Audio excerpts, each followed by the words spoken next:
There's a moment, right before the chaos erupts, when time seems to freeze. Someone insults you, your blood boils, your chest tightens, and in that split second, you feel it rising. Rage, humiliation, hurt. That moment is where most people lose. That's where they react. That's where they give away their power. But what if I told you that no one can trigger you? Not your ex, not your boss, not your parents, not the world. Once you understand this one Stoic truth, I'm not talking about suppressing emotion. I'm not telling you to be some monk-like robot smiling through abuse. I'm talking about a transformation so deep, it rewires your nervous system. It's not just philosophy, it's a weapon, one that turns you into a calm storm, a ghost no one can provoke, a man who smiles as the world burns around him because he knows the fire is inside. I used to be easy to trigger. One text from my ex could ruin my day. One disrespectful tone from a manager could make me spiral into rage fantasies for hours, foaming at the mouth over an imaginary argument,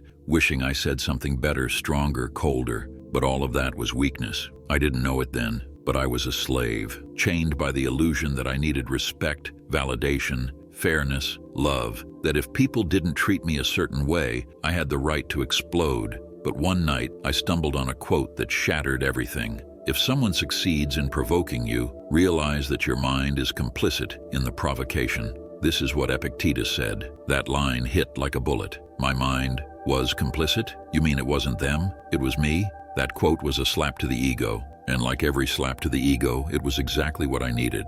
The external world is not your enemy. Your mind is.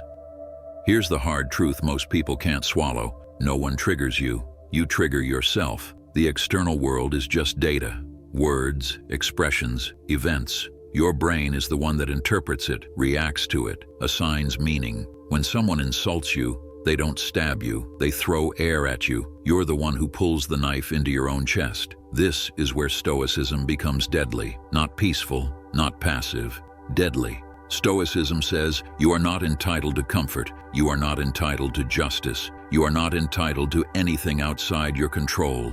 Everything external is a training ground.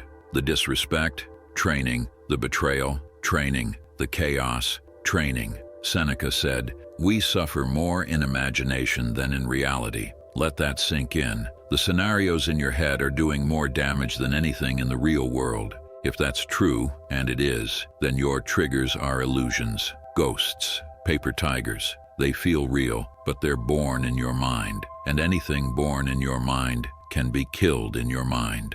The trigger is a mirror. Let's go deeper. When someone says something that makes your blood boil, what's actually happening? They didn't hit your face, they hit your ego, your self-image, the part of you that wants to be seen a certain way. You get angry when someone disrespects you? That's because you need their respect to feel whole. You feel hurt when your girl flirts with someone else? That's because you've attached your worth to her loyalty. The trigger isn't them, it's the exposed wire inside you. And here's the beautiful, terrifying truth. Every trigger shows you where you're still a slave. Let that haunt you. Every time you feel hurt, offended, or angry, the Stoics ask one question: why does this affect me? Because the truly free man cannot be touched. Real power is unshakable calm. Power isn't loud. It doesn't scream, fight, or whine. Power is silence in the face of chaos. It's the man who doesn't flinch when insulted, who doesn't argue back, who doesn't need to be right because he's not playing your game. Marcus Aurelius, the Roman emperor who faced betrayal, war, and plagues, said, "You have power over your mind, not outside events. Realize this, and you will find strength." This quote is not just poetic, it's a blueprint. Your mind is the battlefield, not the world, not your haters, not your ex, not the algorithm. If you win in the mind, you've already won in life. A personal story: the girl who tried to break me.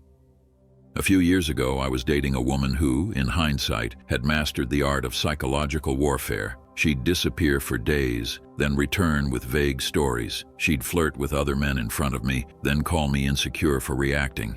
At the time, I thought she was the problem, but she wasn't. I was the problem. I allowed the disrespect. I needed her validation. I was addicted to the high of being wanted and terrified of being discarded. She didn't trigger me. She exposed the parts of me that were weak, fragile, unhealed. When I found Stoicism, I cut her off, not with a dramatic speech, not with anger, just silence. I no longer needed to fight for peace. I became peace, and that, ironically, gave me more power than any revenge plan ever could. Red pill wisdom meets ancient philosophy. Here's where the red pill overlaps with the Stoic path.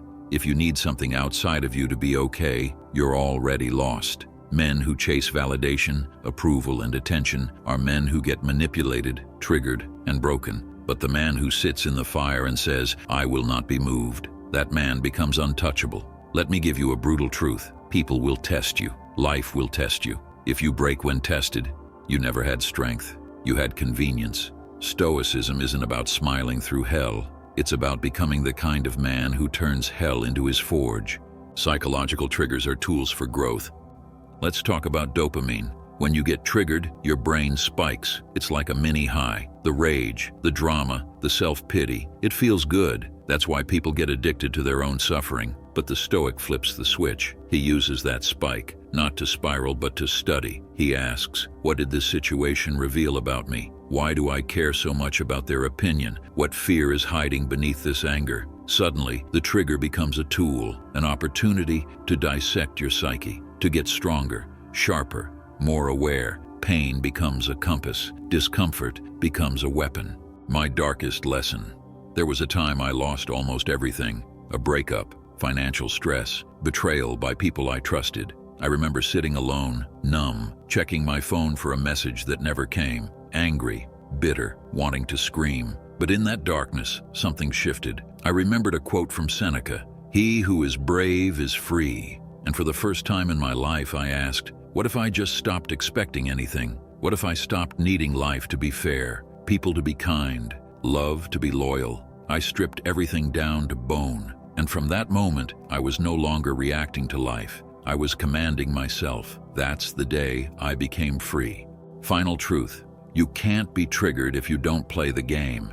Here's the truth they don't want you to know. Freedom isn't found in more money, more power, more women, more followers. It's found in inner stillness, in being the kind of man who can sit in absolute silence, unbothered, while the world tries to tear him apart. The more calm you are, the more control you have. And the more control you have, the more dangerous you become. So next time someone tries to trigger you, remember this. It's not a fight, it's a test. And if you pass it, you rise above them. You transcend the noise. You disappear from the battlefield. You become what they fear most, a man who cannot be shaken. Thank you for watching. If you want to see more videos, make sure you hit the like and subscribe button. I'll see you in the next one.